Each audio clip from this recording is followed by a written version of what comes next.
આજે આપણે Kheralu સતલાસના national highway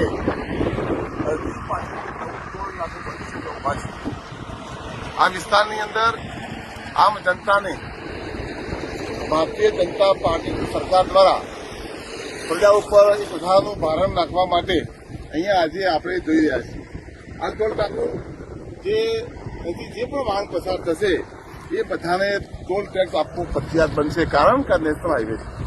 આપણે સરકારને પૂછવા માંગીએ છીએ કે શું આવો વિકાસ જોઈએ છે કે અગાઉ રોડ હતો અહીંનો અને એક પણ રૂપિયાના ચાર્જ વગર અહીંથી લોકો આવન જાવન કરતા હતા, પણ આજે આ રોડને થોડો મોટો કરવાનો પ્રયત્ન કર્યો અને ટોલ ટેક્સ ફરજિયાત કર્યો અને સાઈડમાં કોઈ જગ્યાએ સર્વિસ રોડ આપ્યો નથી.